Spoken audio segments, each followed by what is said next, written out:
Hey, bonjour à tous et bienvenue pour ce nouveau tutoriel sur material.com. Alors dans ce tutoriel, on va voir quelque chose d'assez intéressant, donc qui est la réalisation de cette image. Donc j'en ai plusieurs versions, donc il y a celle-ci, puis encore une autre avec un fond un peu différent. Donc on va voir pas mal de choses, on va voir comment modéliser la pomme, comment réaliser les gouttes d'eau ici qu'on voit donc sur cette image et sur cette image, et comment faire le compositing de nos rendus et de notre image dans After Effects. Donc le liquide, l'eau, etc. ça va être fait dans RealFlow, et les pommes, le rendu, les textures, etc. ça va être fait dans Blender. Donc j'ai dit les textures, sauf que les textures on va les appliquer dans Blender, on va faire les shaders dans Blender, mais on va pas texturer notre pomme, ni faire les UV, puisque ça prendrait un peu trop de temps.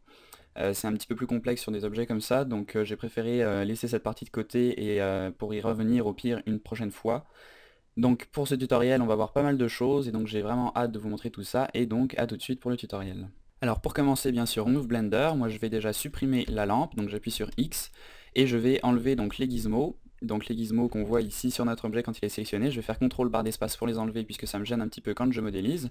Me rapproche de mon cube, je viens en mode édition, donc avec la touche Tab, en mode face avec CTRL Tab, je sélectionne la face du haut et je vais faire un extrude, donc avec la touche E, et un scale avec la touche S. Donc voilà, je réduis un petit peu ma face ici, et je vais refaire un deuxième extrude pour voilà l'abaisser un petit peu.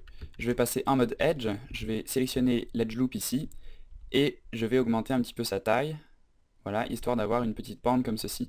Je vais faire la même chose de l'autre côté, donc je viens de l'autre côté en mode face, je fais une extrusion, j'arrête l'extrusion donc en appuyant sur, enfin en faisant un clic droit, je fais un scale, donc comme pour l'autre face, un extrude, je sélectionne mes edges ici et je fais un autre scale. Donc voilà le tout début de la modélisation. Pour l'instant ça ressemble pas à grand chose, donc on va aller ici dans notre onglet modifieur pour ajouter un subdivision surface qu'on va passer à 3, et on va faire un smooth ici dans shading, donc shading smooth, voilà, pour avoir quelque chose d'un un peu plus lisse. Ensuite on va venir cocher cette petite case ici, donc ça va être très pratique quand on sélectionne en fait notre objet et qu'on vient en mode édition. Vous voyez que sans cette case cochée ici on voit notre mèche d'origine, et donc c'est un peu moins précis. On voit moins où est placée notre face, etc. Alors que si on active, voilà, on a les arêtes qui viennent se placer directement sur notre mèche, et on voit un peu mieux ce qu'on fait. Donc là, je vais ajouter un edge loop ici au milieu de mon cube, donc maintenant de ma sphère un peu cylindrique. Donc j'ajoute un edge loop, j'ai fait un clic droit pour mettre cet edge loop au milieu de ma sphère, et je vais faire un scale.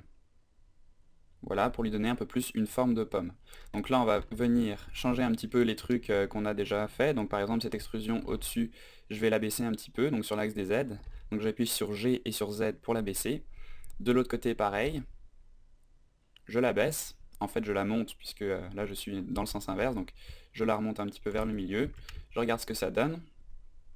Donc là, c'est pas mal. Je vais sélectionner ces edges ici et les élargir un petit peu. Donc sur l'axe des X et des Y et non sur l'axe des Z. Donc pour ça je fais S, Shift Z et ça va exclure l'axe des Z de mon scale. Donc voilà, comme ceci. Pareil un petit peu de l'autre côté, pas trop. Et voilà, donc là j'ai la forme générale de ma pomme. Maintenant c'est encore un petit peu trop rond. Donc je vais venir en mode édition. Et je vais venir sélectionner toutes ces faces. Et je vais les décaler un tout petit peu sur l'axe des X. Donc comme ceci. Et je vais faire une rotation sur l'axe des Z, donc histoire de varier un petit peu la forme de ma pomme. Donc là on a quelque chose, voilà, d'un peu moins sphérique, d'un peu plus organique. Et donc voilà pour la modélisation de la pomme. Alors maintenant on va s'intéresser à la modélisation de la tige, donc qui sort de la pomme. Alors je viens me placer dans un autre calque pour avoir mon champ de vision libre, et je vais ajouter un cylindre. Donc voilà, un cylindre, et tout de suite, je ne touche à rien, je viens ici dans les options du cylindre, et je vais réduire à 16 vertex, puisqu'on va faire un subdivision surface par la suite, et l'objet sera assez petit, donc pour limiter le nombre de polygones, je viens réduire ce nombre de vertices à 16 au lieu de 32. Maintenant je viens réduire mon objet, donc je fais des scales pour qu'il ait à peu près la bonne taille, comme ceci, et je vais venir le modifier. Donc là je viens en mode édition, CTRL R pour ajouter un edge loop. Ici je viens sélectionner mes edges ici, donc tout autour de mon cylindre, donc ce qui va en fait sélectionner ma face. Je fais un extrude, je relâche l'extrusion avec le clic droit de ma souris et je fais un scale, voilà, vers le centre. Maintenant je vais venir activer ici le proportional editing, donc ça va me permettre, en venant en mode vertex, donc je vais sélectionner deux vertex ici, et je vais faire, donc je vais bouger mes vertex sur l'axe des Z, donc en appuyant sur la touche G et sur la touche Z, et là vous voyez que j'ai un cercle qui se dessine sur mon écran et qui fait que ça bouge plus que simplement mes deux vertex. Donc là si je reviens ici pour faire une disable où j'appuie sur la touche O, ça va plus vite, c'est le raccourci clavier. Si je viens faire donc sans cette option activée un scale, vous voyez que ça vient uniquement bouger les deux vertex. Et si je l'active, ça bouge un peu plus. Donc là, le cercle est un peu trop gros, donc on va le réduire avec la molette de la souris. Et vous voyez que ça va augmenter en fait, plus que les deux vertex, ça va bouger en fait toutes les vertex qui sont dans le rond. Donc là, je les monte un petit peu. Je viens en mode face. Là, je vais désactiver le proportional editing. Je baisse un petit peu cette face ici, comme ceci. Je vais la bouger aussi un petit peu en arrière, faire une légère rotation. Donc là, pour avoir cette rotation ici, j'appuie 2 fois de suite sur la touche R, et là je vais pouvoir bouger ma face dans tous les sens. Donc ça c'est assez pratique. Voilà, et je viens rajouter donc un Subdivision Surface que je vais passer pour l'instant à 2. Je fais un Smooth, donc sur mon Object Tool ici, j'appuie sur Smooth dans le Shading, et je vais venir rajouter des Edge Loops. Donc j'appuie sur CTRL R, je rajoute un Edge Loop ici, un Edge Loop ici, et un Edge Loop en bas. Donc comme ceci. Je vais venir sélectionner cet edge loop au milieu et le réduire un petit peu, histoire de donner un peu plus une forme de tige à mon objet. Comme ça me semble pas mal. Je vais venir peut-être sélectionner cet edge loop et le décoller un peu de cette arête au milieu, histoire que ça soit pas trop prononcé. Donc pour faire ceci, j'appuie 2 fois sur la touche G. Donc là je pense, voilà, j'ai encore l'autre de sélectionner, donc je le désélectionne. Donc j'appuie 2 fois sur la touche G et ça va faire un edge slide, donc ça va bouger cette arête, voilà, le long des autres arêtes qu'on a ici. Donc c'est très pratique ça, ce raccourci clavier pour ajuster un edge loop. Donc plutôt que de venir par exemple ajuster cet edge loop en faisant, voilà, en descendant ces arêtes sur l'axe des Z par exemple, j'appuie 2 fois sur G et vous voyez que ça va bouger ces arêtes le long des autres arêtes sur lesquelles est fixé ce edge loop. Donc là je regarde ce que ça donne, je vais les décaler encore un petit peu. Et comme ceci, c'est pas mal. Donc voilà pour la modélisation de la tige, je peux la ramener donc dans le premier calque, donc je la sélectionne, je fais M, ce qui va amener cette fenêtre Move to Layer, je sélectionne le premier calque, et mes deux objets sont réunis dans ce même calque. Je vais maintenant adapter un petit peu la taille de ma tige. Voilà, et je vais en profiter aussi pour retoucher un petit peu la forme de ma sphère. Donc comme ceci. Encore un petit scale.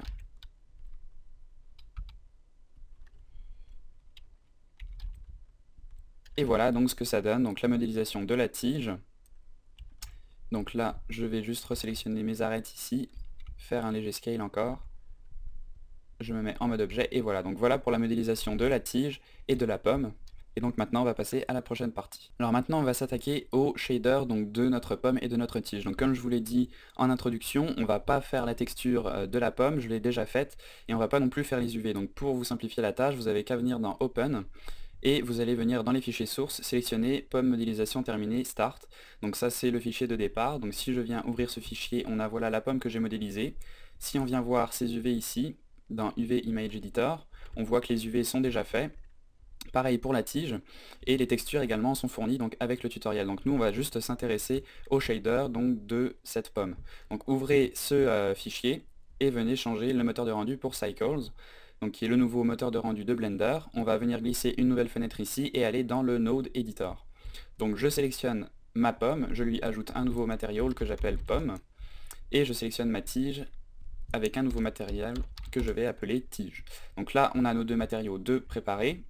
Et je vais venir ici dans mon Node Editor, cocher Use Node. Alors là je suis pour l'instant dans les calques de rendu, donc je vais venir ici dans l'onglet Materials pour voir mes matériaux. Donc là si je zoome on voit ma map de diffuse, donc diffuse, color, etc. Donc mon shader qui est appliqué à ma pomme, et ici mon shader qui est appliqué à ma tige. Donc je vais déjà commencer par la pomme, donc je vais me faire un petit peu d'espace comme ceci, et je vais ajouter une image texture, donc image texture, et je vais ouvrir ma texture de diffuse. Donc je vais dans mes bookmarks, donc au passage un bookmark ça nous permet de retenir donc le chemin d'un fichier. Donc par exemple si on vient dans les textures ici, on peut ajouter ce bookmark texture et comme ça on pourra y revenir très facilement. Donc là je viens sélectionner le diffuse pointif et je vais connecter cette map dans le color de mon shader diffuse. Là on va pouvoir venir en mode material pour voir ce que ça donne. Donc là on voit que notre pomme est bien texturée comme il faut, donc grâce aux UV qui ont été correctement dépliés auparavant. Et maintenant on va ajouter d'autres parties à notre shader. Donc je vais commencer par ajouter un shader de glossy, donc je vais dans shader glossy, je l'ajoute ici, et je vais le mixer avec mon shader de diffuse. Donc là je vais dans shader mix shader, et je connecte le shader ici dans le deuxième input du mix.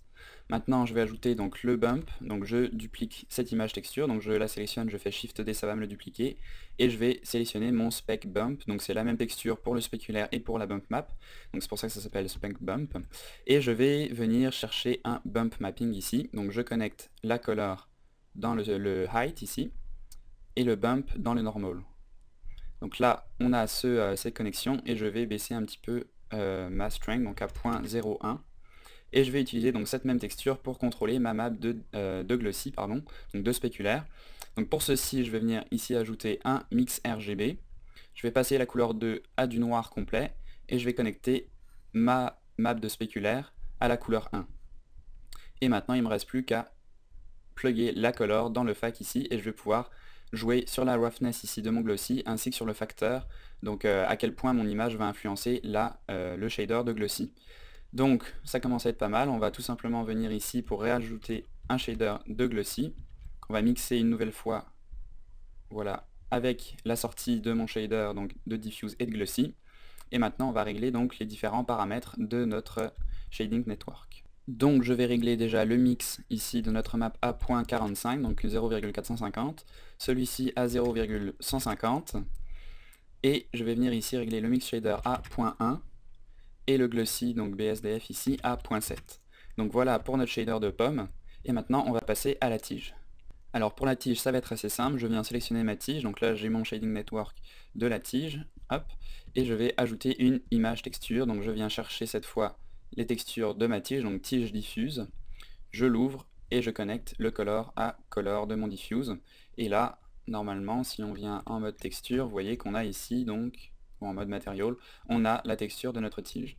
Donc voilà pour les shaders de notre pomme, et maintenant on va passer aux particules, donc pour avoir plein de pommes qui vont se balader tout autour de notre espace, de notre scène 3D, pour faire le visuel que je vous ai montré dans l'introduction et donc l'image finale. Alors pour nos particules, on va commencer par créer un plan. Je vais faire une rotation de ce plan donc sur l'axe des Y de 90 degrés, et je vais reculer ce plan sur l'axe des X. Je vais également placer ma caméra donc en vue de face, alors j'appuie sur la touche 1, et je fais CTRL ALT 0, donc ce qui va placer ma caméra face à ma pomme. Donc là on va bouger notre plan de l'autre côté en fait, donc je le mets ici, et on va faire un scale de ce plan sur l'axe des Y et sur l'axe des Z.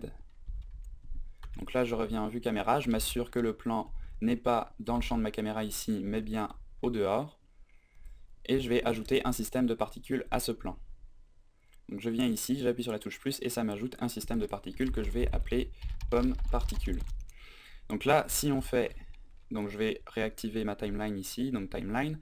Si j'appuie sur Alt A pour faire jouer donc mon animation, on voit que les particules tombent, et c'est pas ce qu'on veut. Donc on va venir ici dans l'onglet, où est-ce qu'il est, dans l'onglet Field Weight ici, baisser la gravité à 0, ce qui va avoir pour effet de ne plus faire tomber les particules. Donc là on voit que les particules s'arrêtent trop tôt, donc on va revenir ici, augmenter le lifetime à quelque chose comme 250, et augmenter également, où est-ce qu'il est, voilà, dans la vélocité, émetteur géométrie, on va augmenter cette valeur à 5, et donc nos particules vont aller beaucoup plus rapidement ici, face à notre caméra. Donc si on se remet en vue de caméra, on voit que pour l'instant on a beaucoup trop de particules, donc on va baisser ce nombre, on va le mettre à 100 par exemple, je refais une simulation, et là ça me semble suffisant.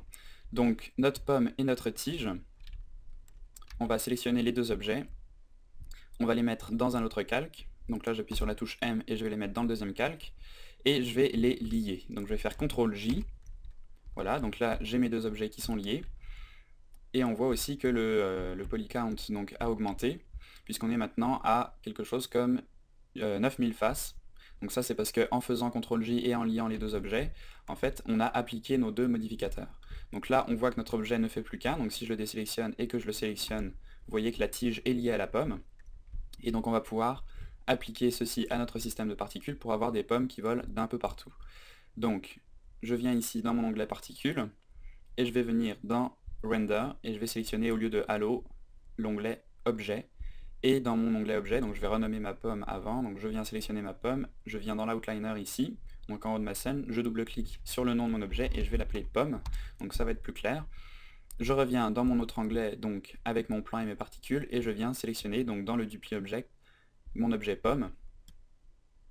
Et là vous voyez qu'on a du coup toutes les pommes qui sont à la place de notre objet. Alors là c'est un peu long à charger, donc je pense que c'est parce qu'on a encore un modificateur qui a dû rester appliqué. Donc voilà, vous voyez, on a notre subdivision surface qui est toujours présent sur notre pomme. Donc là ce que ça fait en fait, c'est qu'on avait une pomme qui avait été subdivisée puisque le modificateur s'était appliqué à nos deux objets, mais on avait encore un deuxième subsurf qui était appliqué, donc ça faisait en gros un subsurf sur un subsurf. Donc c'est comme si on mettait un subsurf à 4 en fait, donc c'était énorme, et c'est pour ça que ça buguait pas mal. Donc faites bien attention de venir supprimer ce subdivision surface pour ne pas que ça rame trop dans le viewport. Donc là on voit qu'on a quand même pas mal de pommes, et ça roule quand même plutôt bien dans la vue 3D. Donc je me remets en vue de face, et là on voit que c'est un peu trop petit, donc on a vraiment des mini pommes. Donc nous on veut des pommes un peu plus grandes. Et donc pour ceci, dans l'onglet Render ici, on va augmenter la taille de nos pommes. Donc je vais l'augmenter légèrement au début. On va même le mettre à 1. Et ici on peut régler le facteur random, donc ce qui va donner une taille un peu random à tous nos objets, donc une taille aléatoire à tous nos objets. Donc là je vais peut-être l'augmenter encore légèrement. Donc 1.1 ça paraît pas mal, et je vais aussi augmenter le facteur d'aléatoire. Et je vais venir ici dans mon onglet rotation et mettre également un facteur de random, donc ce qui va éviter que toutes nos pommes soient pointées dans la même direction. Donc là je reviens au début de mon animation, je fais Alt A et je regarde ce que ça donne. Donc là c'est pas mal, mais on peut améliorer ça encore. Donc là on voit qu'on n'a pas assez de pommes qui viennent vraiment devant la caméra. Si on regarde ici, les plus proches sont quand même assez petites. Donc pour régler ce problème, on remet notre animation à 0 et on va faire un scale du plan encore une fois. Donc comme ceci, comme ça on aura vraiment des pommes qui vont passer devant, voire même derrière la caméra, et d'autres qui vont être vraiment beaucoup plus éloignées. Donc je vais bouger un petit peu mon plan ici, pour qu'il soit face à la caméra et qu'on n'ait pas trop d'objets qui soient vraiment derrière et qui nous servent à rien, mais qui fassent quand même ramer la scène. Et on va reculer donc ce plan pour ne pas qu'il soit dans le champ de vision de la caméra. Donc là je refais une simulation, donc j'appuie sur Alt A, et on voit que c'est déjà mieux. On a vraiment des pommes qui sont éloignées et d'autres qui sont un peu plus proches. Et donc ça commence à être pas mal. Donc là, on a une certaine forme donc entre toutes nos pommes, mais on peut la changer si on n'aime pas cette disposition. On a ici un paramètre seed qui va en fait générer un autre système de particules, donc qui va générer des particules à des endroits différents. Donc si on n'aime pas la disposition qu'on a ici, puisque si vous regardez, à chaque fois que je relance la simulation, les pommes apparaissent exactement au même endroit, donc on va toujours avoir la même disposition de pommes. Donc si on n'aime pas cette disposition, on peut venir augmenter le paramètre seed ici, donc là c'est presque à l'infini, je pense, on peut l'augmenter à 120, etc. Et donc à chaque fois ça va générer des particules à des endroits différents. Donc là je vais essayer avec 1 et je vais regarder ce que ça donne. Donc là vous voyez que ça génère quelque chose de beaucoup plus différent et qu'on a quelque chose de plus intéressant déjà, puisqu'on a des objets vraiment beaucoup plus gros qui passent devant notre caméra. Donc là c'est un peu trop gros pour le coup, donc je vais essayer avec un seed à 2 et voir ce que ça donne. Donc là c'est un peu des essais et des erreurs, donc là ça me paraît déjà pas mal. Donc réglez ce paramètre jusqu'à ce que vous obteniez quelque chose qui vous convienne. Donc moi celui-là je pense c'était pas mal, là je peux revenir en avant. Donc ce que j'essaie d'avoir principalement, c'est des objets qui soient vraiment devant et des objets qui soient vraiment loin, donc pour avoir un peu des pommes qui encadrent mon image, donc pour que ça fasse une composition assez intéressante. Donc je fais plusieurs essais et je vous retrouve dès que j'ai trouvé la disposition qui me convient. Donc me voilà de retour, alors j'ai trouvé quelque chose d'assez bien, donc là je suis allé jusqu'à 12 comme vous pouvez le voir, et j'ai fait un petit changement aussi pendant la pause, j'ai augmenté la taille de ce plan, donc il était beaucoup plus petit auparavant, il était à peu près de cette taille là, donc j'ai décidé de l'augmenter un petit peu pour avoir plus de pommes qui passent au-dessus et en dessous de l'écran. Donc petit détail. Et maintenant que j'ai réglé donc la disposition de mes particules, je vais pouvoir ramener donc cette pomme d'origine dans le calque 1 et je vais pouvoir m'en servir pour placer mon point focal. Donc là en fait j'ai pas vraiment pour l'instant de pommes, si vous regardez ici dans mon frame, j'ai pas vraiment de pomme qui ressort de manière générale, mais pour que mon image soit assez intéressante, il faut qu'il y ait une pomme vraiment sur laquelle le regard se concentre. Donc je vais utiliser ma pomme d'origine et la placer. Alors là attention, si vous faites un scale, ça va faire un scale de toutes vos particules. Donc je vais la placer ici, donc j'appuie 2 fois sur R si vous vous rappelez pour faire une rotation comme ceci. Et donc plutôt que de faire un scale, je vais la bouger donc sur l'axe des X et des Y, donc je me mets en vue de haut et je la rapproche un petit peu de la caméra. Je regarde ce que ça donne. Donc là vous voyez qu'en vue de caméra c'est assez dur de la bouger, donc je vais me remettre en vue de haut. Et je vais la rapprocher tranquillement donc de la caméra jusqu'à ce que sa taille soit assez importante. Voilà, donc là ça commence à devenir pas mal. Je vais la rapprocher encore un tout petit peu, faire une petite rotation.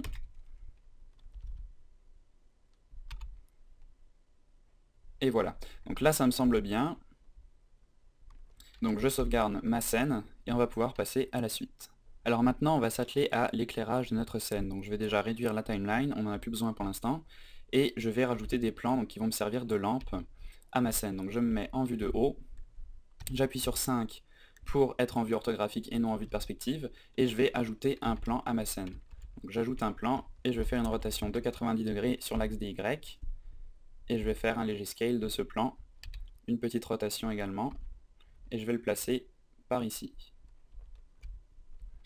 Donc je refais un scale et je vais venir ajouter un nouveau matériau, donc je vais l'appeler lampe droite et je vais passer ce matériau en émission. Et donc là on peut voir ma lampe dans la scène. Donc le problème c'est que pour l'instant elle est dans l'objectif de la caméra. Alors si je fais un rendu on va voir vraiment une grande forme blanche ici donc qui va correspondre à ma lampe. Donc pour la cacher au rendu je viens dans l'onglet ici et dans Ray Visibility je vais décocher la caméra et du coup on ne verra plus ce plan dans la caméra. Donc ça va être très pratique. Et ensuite je vais créer d'autres lampes. Donc je me mets en vue de haut encore une fois. Je vais créer un plan que je vais agrandir. Donc je vais faire un scale par exemple comme ceci. Je me mets en vue de face et je place ce plan en dessous de mes pommes.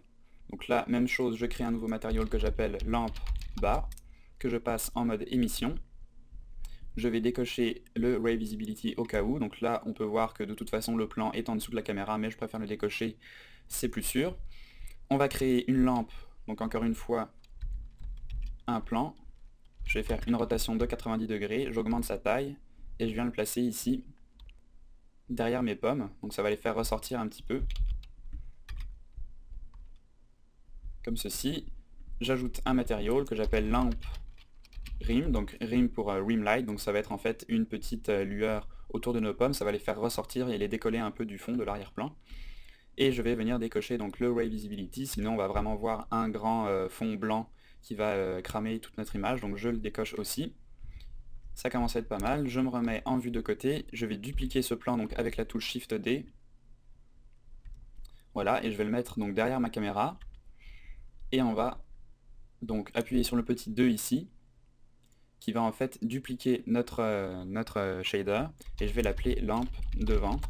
Donc là on voit qu'on a comme ça deux shaders, on a le lampe devant et le lampe rim.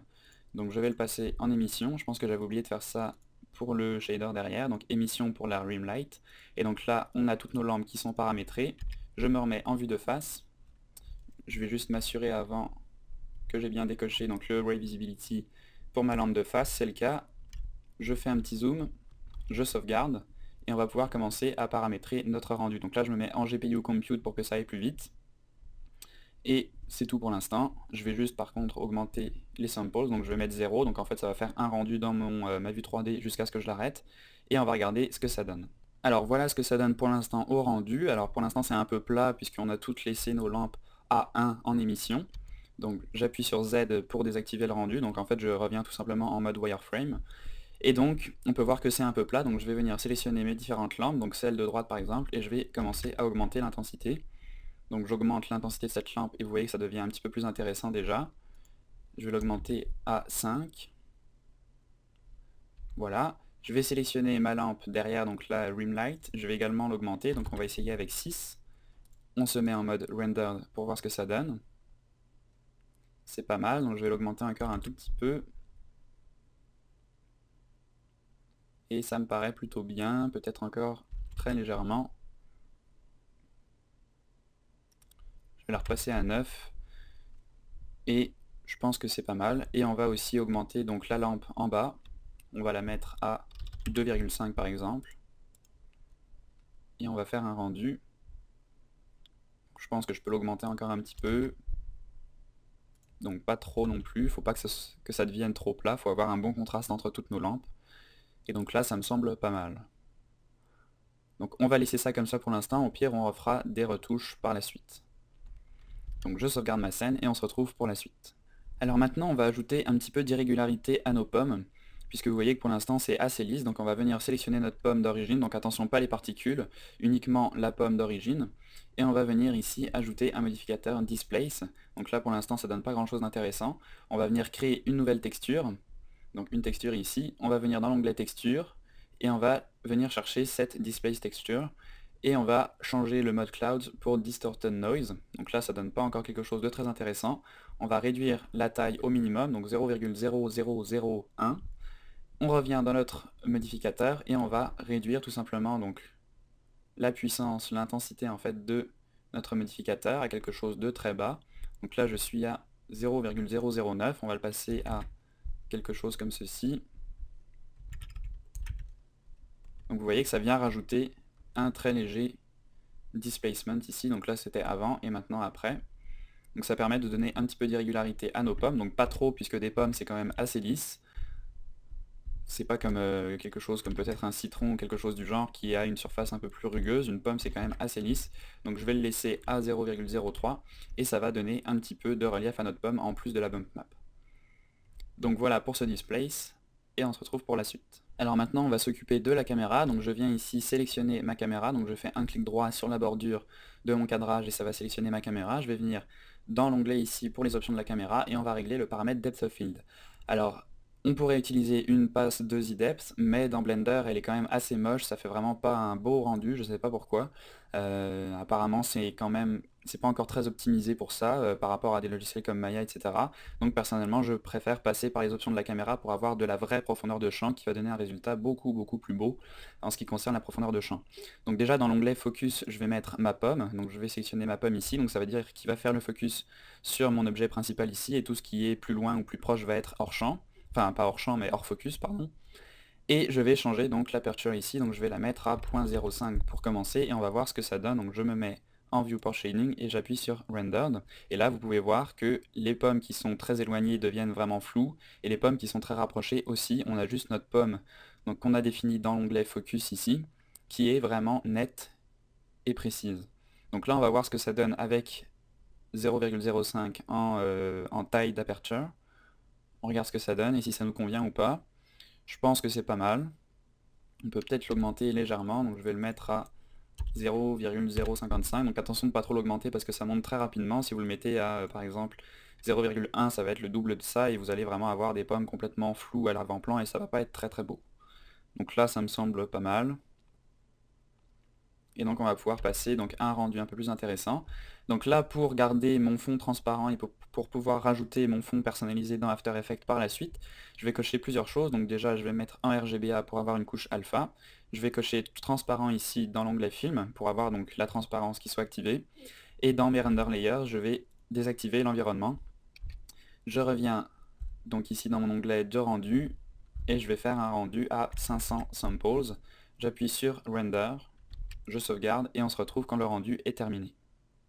Et donc voilà ce qu'on obtient au rendu, donc vous voyez que le temps de rendu est encore très rapide, c'est en dessous de 2 minutes, donc on n'est pas encore en Full HD et on n'a pas réglé tous les paramètres de rendu, mais c'est quand même très bon pour quelque chose qui a de la profondeur de champ, donc dans la caméra, et qui a plusieurs matériaux et plusieurs pommes avec sûrement plusieurs centaines de milliers de polygones, donc c'est quand même très rapide. Alors si vous regardez ici, on a aussi donc notre couche alpha, donc qui va nous permettre de mettre un fond différent sur After Effects. Et donc je reviens dans ma vue 3D, je sélectionne ma pomme, je vais venir dans mon onglet ici, et je vais faire Triangulate, donc ça c'est pour l'export RealFlow, donc qui va être la prochaine partie de ce tutoriel, puisque pour importer un objet dans RealFlow, il faut absolument qu'il soit composé de triangles et non de polygones ici, donc de quads, donc c'est pour ça que je mets Triangulate ici. Je fais exporter donc mon objet en OBJ, donc OBJ ici, dans Export, Export OBJ, et je vais donc l'appeler pomme RealFlow. Alors à noter aussi que pour le triangulate, donc pour le faire des triangles au lieu des quads, on a aussi une option ici, donc je ne l'ai pas encore essayé, mais j'imagine que ça marche de la même façon, donc vous pouvez peut-être aussi tout simplement ne pas rajouter de modificateur ici et aller dans les options d'export sur Triangulate Face. Donc moi je vais laisser le modificateur et je vais m'assurer que Apply Modifiers est coché. Je vais sélectionner également Selection Only, donc ça va exporter seulement ma pomme qui est sélectionnée et non toute la scène, puisque j'ai juste besoin de ma pomme. Et je vais désactiver Write Materials pour ne pas avoir, donc je vais venir ici, pour ne pas avoir les matériaux, donc un point MTL qui est également exporté, ça fait des fichiers en moins, on n'a pas besoin des matériaux de toute façon. Donc là je le renomme pomme RealFlow et je fais un export obj et on se retrouve pour la partie sur RealFlow. Donc me voilà dans RealFlow, donc je vais considérer que vous connaissez un tout petit peu le logiciel. Je ne vais pas expliquer tout de A à Z. Je vais essayer d'être quand même assez clair dans mes explications puisque c'est un logiciel qui est un petit peu compliqué si on ne l'a pas vu assez souvent. Donc là je vais commencer par importer mon objet, donc je vais ici sur le petit cube et je vais faire import et je vais venir sélectionner donc mon pomme realflow.obj, je fais ouvrir et là vous voyez que ma pomme est ajoutée à ma scène. Donc ici on a notre pomme, je vais appuyer ici sur Set Selected Smooth Shaded, donc pour avoir ma pomme avec un rendu un petit peu plus beau, je fais un clic droit et je fais Zoom Selected, donc ça va recentrer ma vue autour de ma pomme. Donc là on a notre pomme qui est créée, qui est dans RealFlow, et je vais ajouter un émetteur, donc qui va émettre des particules sur ma pomme. Donc pour ça je viens sur les trois petits points ici, et je vais ajouter un émetteur sphère, donc qui va se rajouter au milieu de ma scène ici. Donc j'appuie sur W pour le déplacer, et je vais le mettre au centre de ma sphère.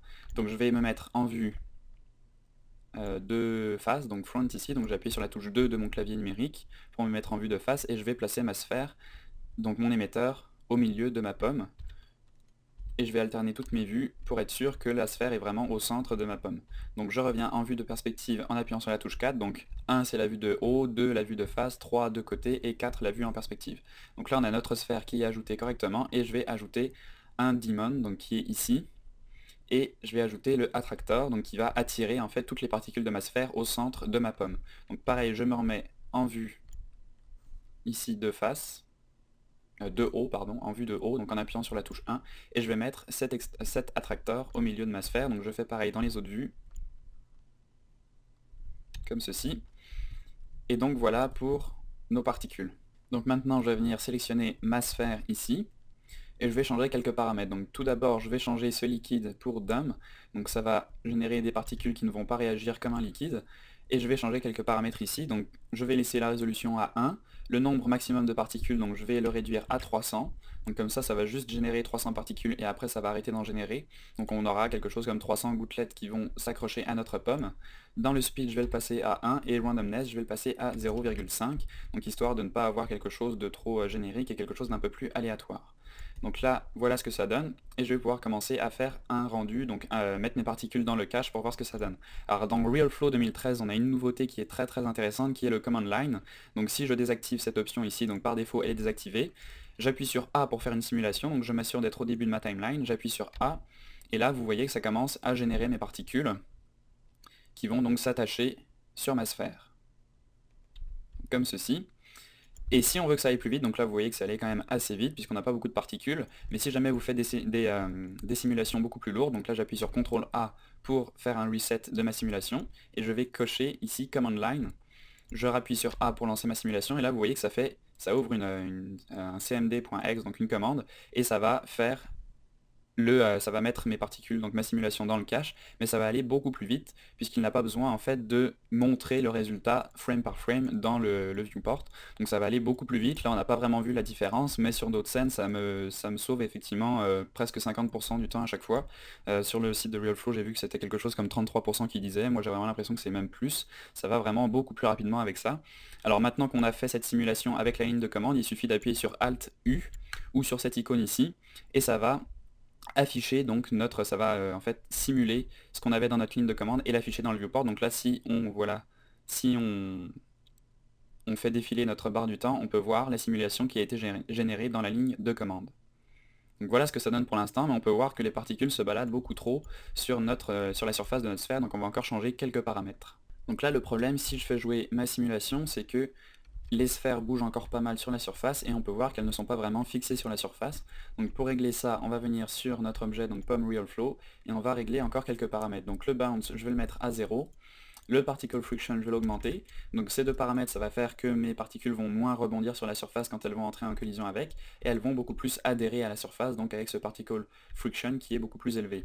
Maintenant pour régler le problème de la distance ici, je vais réduire ces deux valeurs. Donc je vais les mettre à 0.02 et 0.1 pour la distance tolerance et la collision distance, et je vais refaire une simulation, donc j'appuie sur Reset, il me demande si je suis sûr, le raccourci clavier c'est CTRL A, et je vais appuyer sur A ou cliquer sur Simulate ici, pour faire une simulation. Donc là ça va très vite, puisque vous voyez on est avec le command line encore une fois. Donc j'attends que ça finisse, je ferme cette ligne de commande, je fais Alt U, j'appuie sur la barre d'espace et je regarde ce que ça donne. Donc là c'est pas mal. On peut peut-être encore réduire un petit peu cette collision distance, donc je vais la mettre à 0.01. Je fais CTRL A pour faire un reset, A pour lancer la simulation et je regarde ce que ça donne. Voilà, donc c'est terminé. J'appuie sur cette icône où je fais Alt U pardon, pour visionner. Donc là c'est pas mal, on pourrait le réduire encore un tout petit peu. Donc peut-être à 0,05 pour la distance tolerance. Je refais une simulation.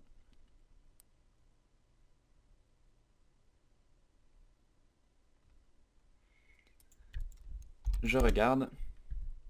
Et là ça me semble pas mal.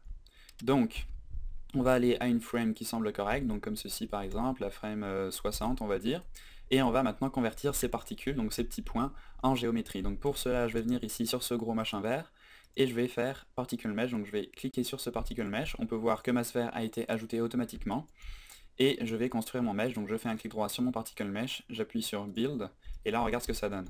Donc pour l'instant c'est beaucoup trop gros, on voit mal aussi notre mesh, donc je vais le sélectionner et je vais faire un Smooth Shaded donc en cliquant sur cette icône ici. Et donc on peut voir que nos gouttes d'eau sont vraiment beaucoup trop grosses, c'est plus des gouttes, c'est vraiment des flaques d'eau qui sont sur notre pomme. Donc pour remédier à ça, on va changer déjà la Polygon Size ici qui va me donner une meilleure résolution, donc je vais la mettre à 0,01 puisque vous voyez ici on a un mesh qui fait 15 000 faces, donc c'est pas énorme et on peut voir vraiment les faces de notre mesh. Et donc en réduisant ce Polygon Size, ça va être beaucoup plus défini, beaucoup plus précis. Et je vais également réduire le radius ici, donc à 0,08 par exemple, pardon 0,008, donc pour avoir quelque chose de beaucoup plus petit et de beaucoup moins massif sur tout l'ensemble de ma sphère. Donc là je refais un build et je regarde ce que ça donne. Donc là on peut voir que c'est déjà beaucoup plus petit, mais que la résolution c'est pas encore ça, puisqu'on a des gouttes qui ressemblent plus à des petits diamants qu'à des gouttes d'eau. Donc on va venir ici augmenter peut-être le radius à 0,01. On va refaire un essai, donc build, et regarder ce que ça donne. Donc c'est déjà un peu mieux, pour l'instant on a 9000 phases, donc c'est pas énorme, on peut l'augmenter un petit peu. Donc je vais réduire ce polygon size et voir ce que ça donne.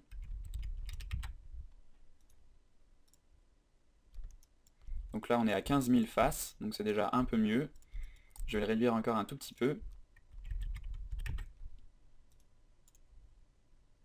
Voilà, et donc là on a quelque chose qui commence un peu plus à ressembler à des gouttes d'eau. Voilà, on a 43 000 phases, donc c'est quand même raisonnable. Et donc on a toutes nos gouttes d'eau qui sont accrochées à notre pomme. Mais je vais voir quand même si je peux pas régler encore un petit peu cette distance de collision, puisque nos gouttes sont encore pas très bien accrochées sur notre pomme. Donc je vais revenir dans ma pomme RealFlow, et je vais régler la distance tolerance, donc à 0,005 par exemple. Et je refais une simulation, donc je vais auparavant désactiver la génération de mon mesh, donc je viens ici cliquer sur ce feu rouge ici, qui va en fait éviter que mon mesh soit calculé à chaque frame, donc ce qui va faire en sorte que ma simulation va aller beaucoup plus vite. Donc je refais une simulation.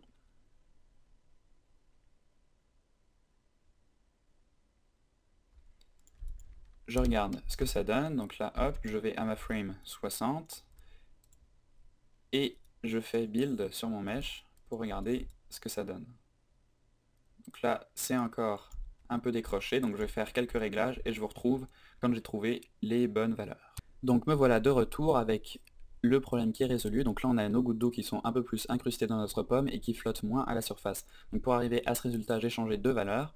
Donc je suis allé dans ma collision distance, donc là que j'ai changé à 0,0025. Distance tolerance, je ne l'ai pas changé, elle est toujours à 0,005.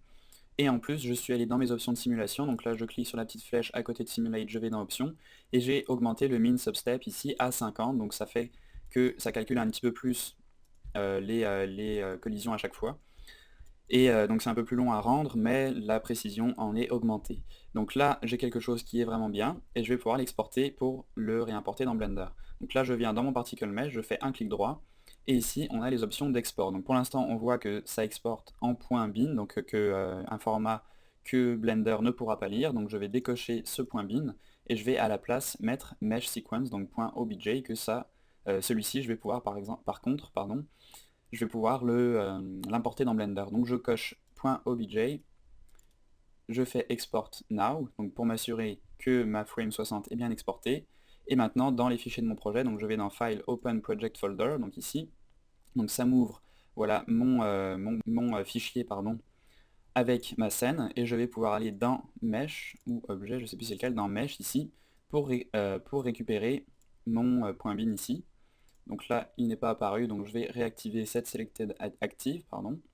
Donc là, on voit nos gouttes, et je vais refaire un export, donc Export Now, et je vais venir dans mon mesh, et là on peut voir donc que mon mesh a correctement été exporté, donc la frame 60 en OBJ.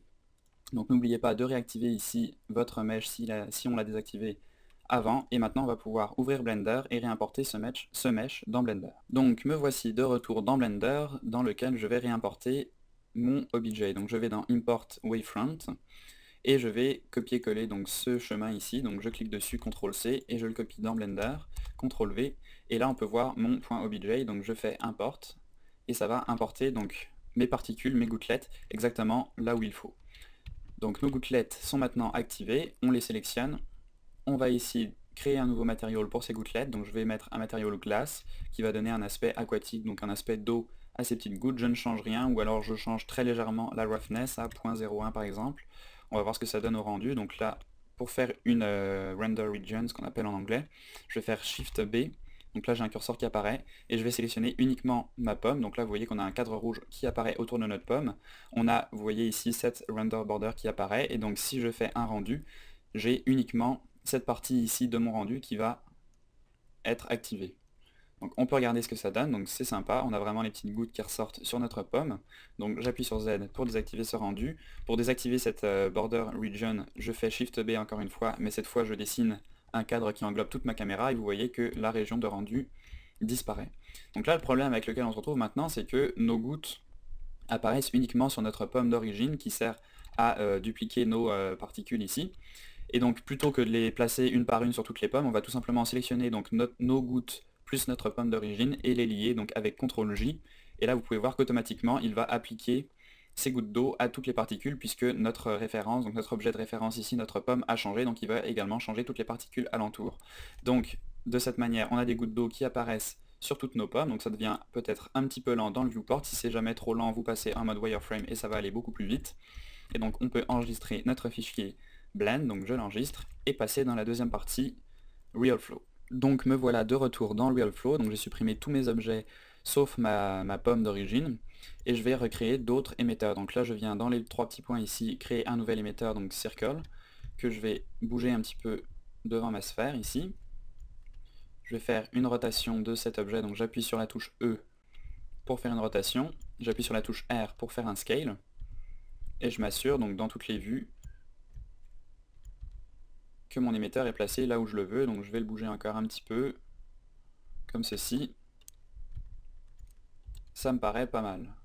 On va peut-être le descendre légèrement, et on va faire plusieurs tests de toute façon. Donc là je viens ajouter un Demon Gravity, donc qui va attirer mes particules vers le bas pour avoir quelque chose de plus réaliste, et un Demon Wind ici, qui va rajouter du vent, puisque si j'ai fait plusieurs tests, et si on ne met pas ce Demon ici dans la scène, les particules ont tendance à ne pas retomber assez, donc on pourrait tricher avec la gravité pour faire retomber les particules plus rapidement. Personnellement je préfère utiliser du vent qui va en fait pousser nos particules un peu plus loin vers la droite. Donc pour ceci il faut faire une rotation de notre vent bien évidemment pour que la flèche pointe dans cette direction, donc dans la même direction que ici notre émetteur, et on va augmenter un petit peu cette force à 5 pour l'instant pour voir ce que ça donne. Maintenant je sélectionne ici mon émetteur et je vais augmenter un petit peu la résolution, donc je vais la passer à 50, donc comme ça j'aurai beaucoup plus de particules. Je vais également passer ici le V-Random à 0,5 pour l'instant, et le H-Random également à 0,5, et on va voir ce que ça donne. La vitesse également je la passe à 5, et on peut faire une simulation. Donc là pour le coup je vous conseille de vous mettre en command line puisque ça va aller pas mal plus vite. Je vais vous montrer la différence. Si je désélectionne command line et que j'appuie sur A, vous voyez le temps que ça met pour sélectionner une frame. Donc là vous voyez ça avance, mais c'est quand même assez long. Donc là vous voyez je suis uniquement à 2 frames, donc là je vais arrêter la simulation en appuyant sur la touche A de nouveau. Je fais Reset avec CTRL A et cette fois je me place en Command Line, je fais Simulate et là vous allez voir que ça va aller beaucoup plus vite. Vous voyez la vitesse à laquelle va ma simulation. On était à peine rendu à une ou deux images, une ou deux frames quand j'avais décoché Command Line et là on est déjà rendu à 13 ou 14.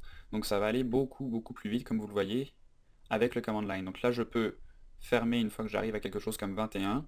On va pas aller jusqu'à 200 à chaque fois sinon ça va être trop long, surtout que nos réglages sont peut-être pas encore assez précis. Donc là je vais appuyer sur les flèches gauche et droite de mon clavier pour avancer ou reculer ma simulation. Et donc là vous pouvez voir ce que ça donne avec ces paramètres ici. Donc c'est déjà pas mal.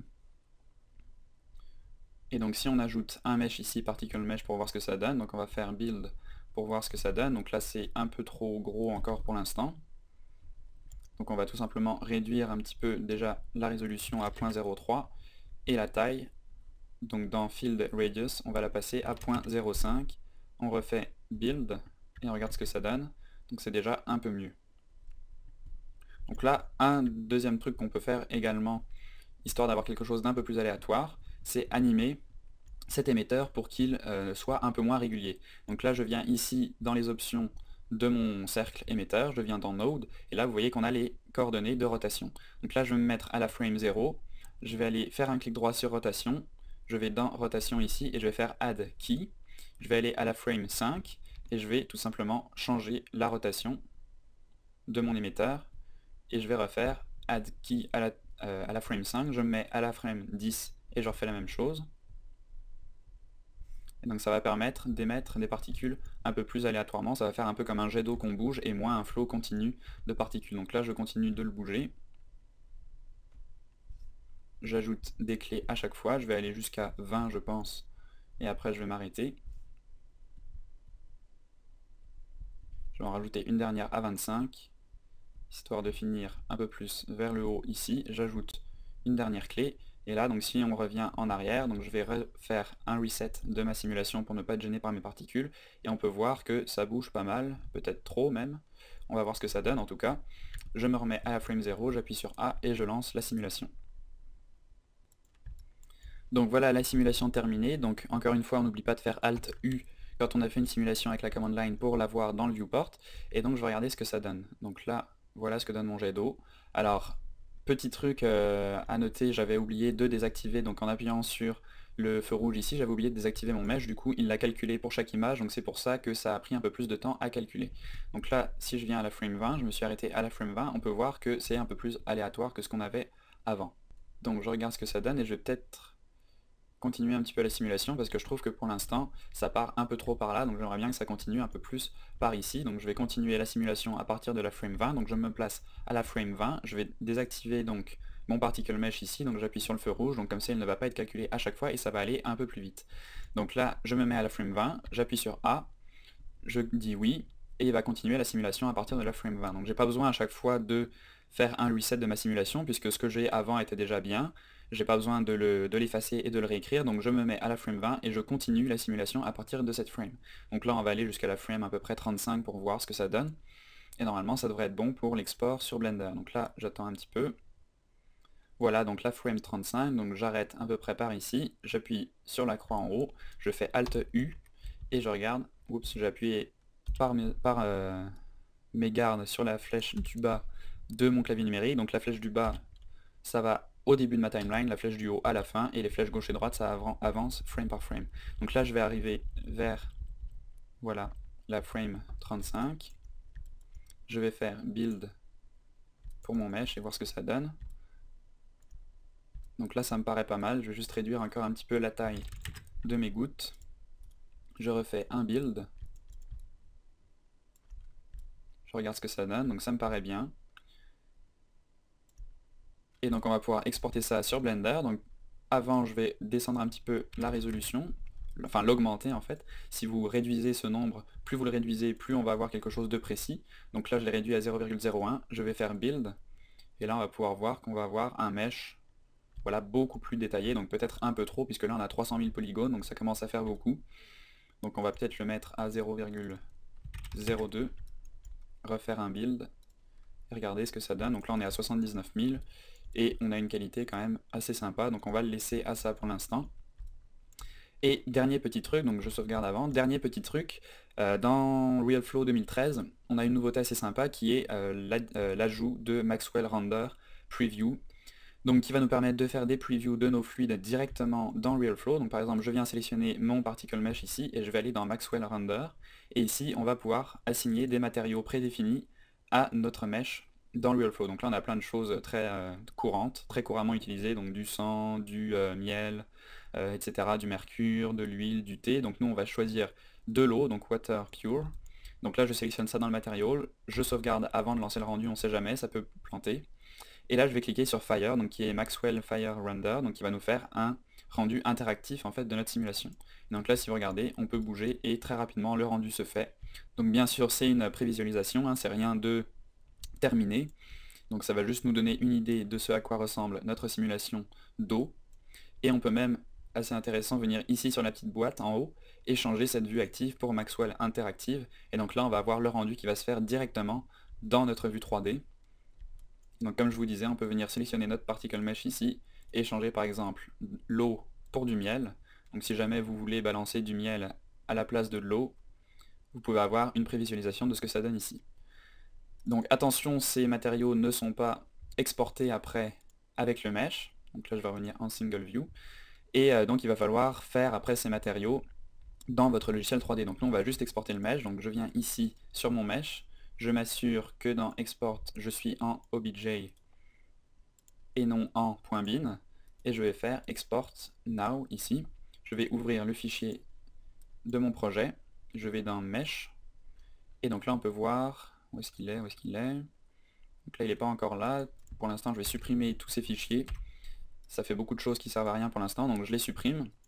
Je reviens sur mon mesh, donc il est désactivé encore une fois, donc j'ai refait la même erreur. Je fais set selected active, et cette fois je l'exporte une nouvelle fois.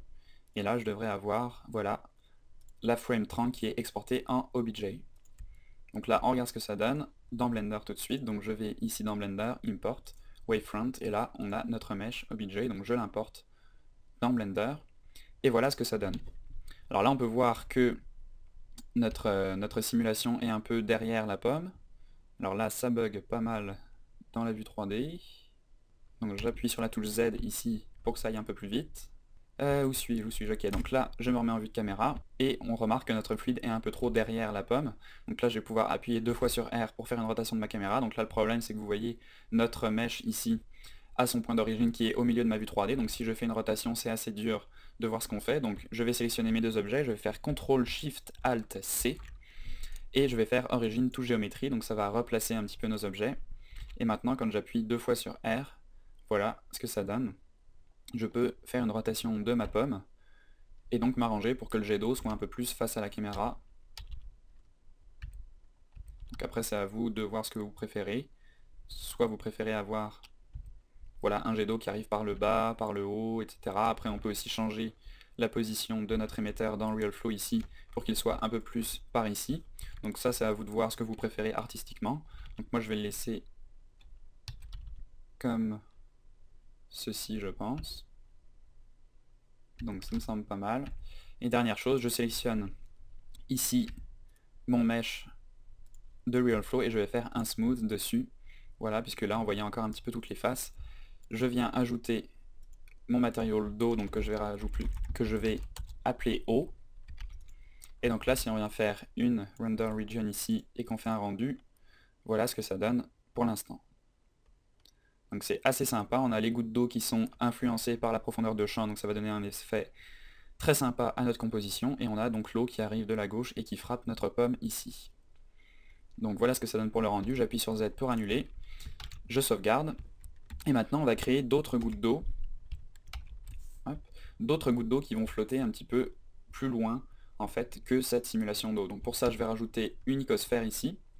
Alors là elle n'est pas au bon endroit, donc je vais faire Shift C pour replacer mon curseur 3D au centre de ma scène.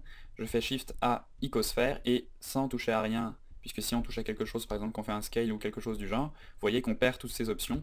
Donc moi j'ajoute mon icosphère, je fais attention de ne pas faire de scale ou quoi que ce soit, et je vais réduire la subdivision à 1, histoire de ne pas avoir quelque chose de trop gros vu que la scène bug déjà pas mal.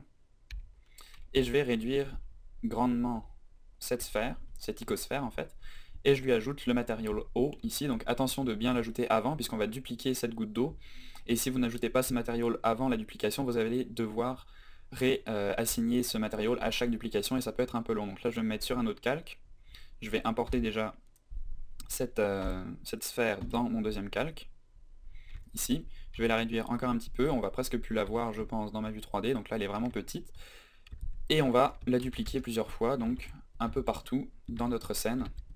Donc là je bouge pour varier la position. On peut se mettre en vue de caméra à chaque fois pour voir ce que ça donne, où sont placées nos gouttes, etc. Et donc va falloir encore faire un scale sur ces gouttes je pense, puisque à cause de la profondeur de champ, en fait elles vont être très floutées. Donc si je fais un rendu ici, donc là on voit pas grand chose, je vais revenir sur mon calque d'origine. Si on fait un rendu, donc on a une goutte par exemple qui est ici, donc on va regarder dans cette partie. Donc je fais un rendu ici, et vous pouvez voir que la taille de ma goutte au rendu, donc qui fait à peu près ce diamètre ici, est beaucoup plus grande que la taille actuelle de la goutte d'eau dans le viewport. Donc ça c'est à cause de la profondeur de champ qui fait que ça va flouter notre goutte d'eau et qui va donc la faire apparaître beaucoup plus grande. Donc là, n'hésitez pas à les réduire pas mal pour éviter ce genre de problème. Et donc amusez-vous à placer des gouttes d'eau un peu partout pour ajouter un peu de punch à la composition, pour pas qu'on ait juste toute l'eau qui se passe ici, mais pour qu'on ait des gouttes qui volent un petit peu aussi à d'autres endroits. Donc là, je vais refaire un render region sur toute ma caméra pour désactiver le render region qu'on avait fait sur la petite goutte. J'appuie sur Z pour désactiver le rendu, je vais faire encore quelques scales, et donc voilà pour notre scène dans Blender, et maintenant on va passer au compositing. Donc avant de passer d'un After Effects, on va régler les paramètres de notre rendu dans Blender. Donc on va déjà augmenter le rendu, alors moi je veux du Full HD en 1920 par 1080. Alors petite technique qui est souvent utilisée, c'est de faire un rendu plus grand, donc par exemple à 150 ou 200%, donc évidemment le temps de rendu va être beaucoup plus long, mais on peut faire un rendu donc beaucoup plus grand en 2K, 3K, 4K, etc. Et après réduire la taille de ce rendu à du 1920 par 1080 et on va gagner un tout petit peu en résolution. Donc j'ai fait le test, c'est vraiment pas énorme, c'est un peu mieux dans les zones de flou, etc. Mais bon, ça vaut le coup si vous pouvez vous le permettre, si votre rendu est assez puissant et que ça vous gêne pas d'attendre, mais le résultat est quand même très bon déjà quand on laisse à 100% et quand on n'utilise pas ces techniques. Donc là, pour pas faire des temps de rendu trop longs, moi je vais le laisser à 100%, vous pouvez l'augmenter si vous voulez pour réduire après sa taille dans After Effects. Donc moi je le laisse à 100% et je vais augmenter un petit peu mes samples. Donc dans mes tests à quelque chose autour de 850, c'était déjà pas mal. Si vous voulez vraiment être sûr d'avoir quelque chose de sympa, vous pouvez l'augmenter à quelque chose comme 1250. Moi je vais le laisser aux alentours de 850 pour ce test, libre à vous de l'augmenter par la suite. Donc là on s'assure que transparent est coché, et on va pouvoir donc lancer notre rendu. Donc je viens ici cliquer sur Render ou appuyer sur la touche F12, donc qui est le raccourci clavier pour lancer un rendu, et il ne me reste plus qu'à attendre que le rendu se termine. Et donc voilà le rendu qui est fini, donc on est à 15 minutes 40 de rendu, donc c'est vraiment très peu pour une scène de ce genre.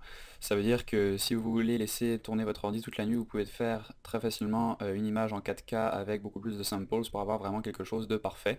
Moi je vais garder ça pour l'instant, donc je vais sauvegarder cette image sous le nom pomme comp, comme ça, et je vais dans After Effects tout de suite. Donc où est... Voilà mon dossier, ici pomme comp, donc je vais le glisser dans After Effects ici, et je vais le glisser sur le petit signe de composition en bas, ce qui va créer une nouvelle composition à partir de mon image, donc une composition de la même taille, donc en 1920 par 1080. Donc voilà à quoi ça ressemble pour l'instant.